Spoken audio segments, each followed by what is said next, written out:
계산교회 다문화권 사역은 이주 노동자, 이주 여성, 그리고 다문화 가정들을 그리스도의 사랑으로 섬기고 그들에게 복음을 전하는 것에 초점을 두고 있습니다.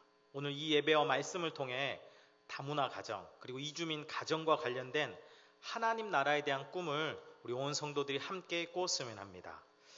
우리 2절 말씀 우리 한 목소리로 한 번 더 읽어보겠습니다. 함께 읽겠습니다. 말일에 여호와의 전에 사니 모든 산 꼭대기에 굳게 설 것이요 모든 산 위에 뛰어나리니 만방이 그리로 모여들 것이라. 성경에서 말일은 예수님께서 초림하신 후부터 재림하실 때까지를 말합니다. 그러하기에 우리는 지금 이 시대 말일을 살아가고 있습니다. 말일에 지금 이 시대에 어떤 일이 일어난다고 성경이 말하고 있습니까? 여호와의 전에 산이 모든 산 꼭대기에 굳게 설 것이다. 성경은 하나님께서 그리고 하나님의 임재가 있는 교회가 모든 산 꼭대기에 선다. 영광을 받을 것이다 말합니다. 코로나 이후로 한국 교회가 더욱 위축된 것 같습니다. 다음 세대들의 숫자가 줄어든 것 같고 다음 세대의 신앙적인 열심이 우리보다 없는 것 같습니다. 그러나 하나님은 반드시 영광을 받으십니다. 하나님은 교회를 높이십니다. 하나님은 반드시 교회를 통해 놀라운 부흥의 역사, 생명의 역사를 일으키실 것입니다. 하나님께서 이 일을 하실 것인데 우리를 통해 하실 것입니다. 또한 하나님 나라는 어떠한 모습입니까? 2절 하반절은 만방이 그리로 모여들 것이라 말합니다. 여기서 만방, 영어로는 all nations, 열방이 모든 민족이 그리로 하나님께로 교회로 모여듭니다. 여기에서 모여든다는 단어는 주일에 지금 이 시간에 우리가 예배 드리러 나와서 이렇게 함께 앉아있는 조용한 정적인 느낌이 아닙니다. 모여든다라는 이 단어는 때를 지어 급하게 말을 몰듯이 달려오는 그런 느낌입니다. 거센 파도가 밀려오듯 홍수 때 물살이 급히 흘러가는 것처럼 열방이 그렇게 교회로 물밀듯이 몰려온다는 것입니다. 하나님은 말일에 바로 지금 이 시대에 오늘 하나님께서 영광을 받으시고 교회를 높이시고 열방이 수많은 이주민들이 다문화 가정들이 주님의 교회로 몰려드는 것을 꿈꾸며 기대하라 말씀하십니다. 이 일은 반드시 이루어집니다. 하나님께서 보내신 만방이 열방이 우리가 예배하는 이곳으로 모여들 것입니다. 밀려들 것입니다. 왜 그러합니까? 첫째로 이곳 가운데 하나님의 임재가 있기 때문입니다.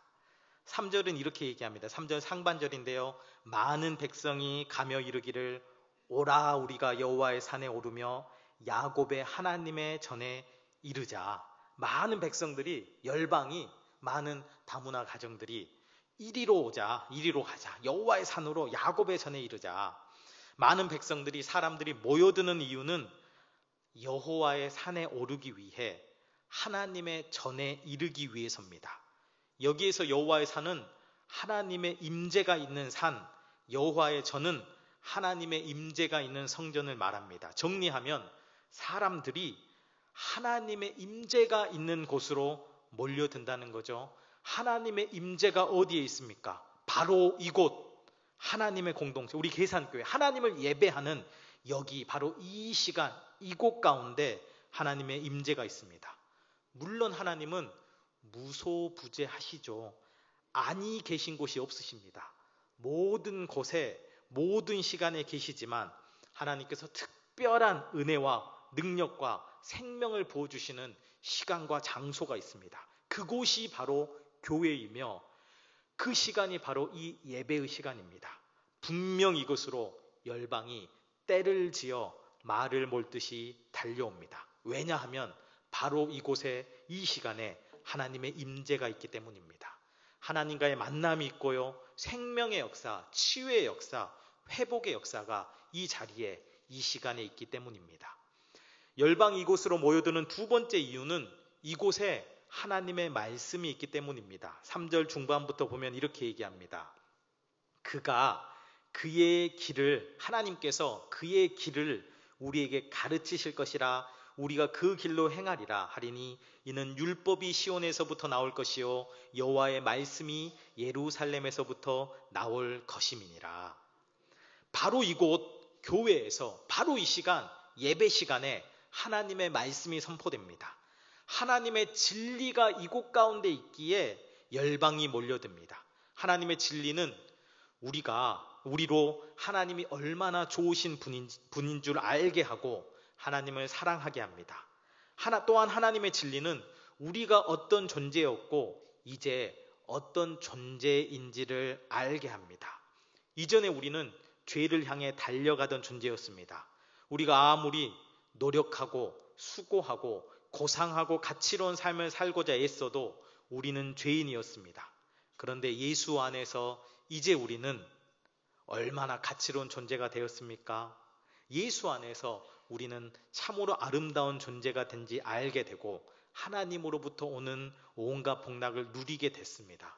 한 것 없는데 의인이 되었고 말로 표현할 수 없는 사랑을 받게 되었고 영광과 존귀를 덧입게 되었습니다. 이런 좋은 것이 있기에 이런 진리가 있기에 열방이 이곳을 향해 우리 계산교회를 향해 이 예배 시간을 향해 몰려드는 것입니다. 달려오는 것입니다. 이런 하나님의 임재와 말씀이 이뤄내는 하나님 나라는 어떤 모습입니까? 우리 4절 말씀 한 번 더 함께 읽어보겠습니다. 그가 열방 사이에서 판단하시며 많은 백성을 판결하시리니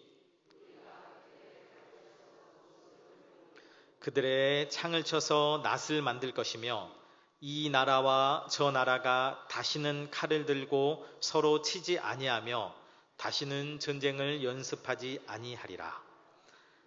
그가 하나님이 열방을 판단하신다. 많은 백성을 판결하시는데 여기에서 판단과 판결은 다스린다는 말로 번역하면 더욱 좋습니다. 하나님께서 열방을 다스리시고 많은 백성을 다스리십니다. 이렇게 하나님께서 다스리시는 나라는 어떤 성격을 지니고 있습니까? 칼을 쳐서 보습을 만들고 칼이라는 전쟁 무기를 바꾸어 보습이라는 농기구를 만듭니다. 보습은 쟁기 앞에 달린 삽 모양의 밭을 가는 농기구라고 생각하시면 됩니다. 또한 어떤 일이 벌어집니까? 창을 쳐서 낫을 만든다. 창이라는 전쟁 무기를 바꾸어 낫이라는 농기구를 만듭니다. 낫은 꽉 찬 열매를 위해서 가지치기를 하거나 열매를 수확하기 위한 농기구라 생각하시면 됩니다. 하나님께서 임하시고 말씀으로 다스리는 나라는 칼과 창이 바뀌어 보습과 낫이 되는 나라입니다. 하나님이 통치하시면 이 다툼과 갈등이 변하여 평화가 주어지고 이 농산물을 수확하는 무수한 생명의 열매가 맺히게 됩니다. 하나님이 이 귀하고 좋은 나라를 예수 그리스도를 통해 우리에게 주셨습니다. 그리고 우리를 통해 이 아름답고 복된 나라를 열방에게, 우리의 다문화 가정에게, 이주민 가정에게 흘려보내기를 원하십니다. 우리 함께 하나님 나라를 꿈꿨으면 합니다. 열방이 교회로, 이곳으로, 이 시간으로 몰려오는 그 하나님 나라를 꿈꿨으면 합니다. 바로 이곳에서 하나님의 임재가 있습니다. 하나님의 진리의 선포가 있습니다. 그로 인한 평화와 생명의 역사가 이루어집니다. 이런 하나님 나라를 꿈꿀 뿐 아니라 또한 하나님 나라를 이루어가는 은혜를 누리시는 계산의 모든 성도 되시기를 축복합니다. 기도하겠습니다.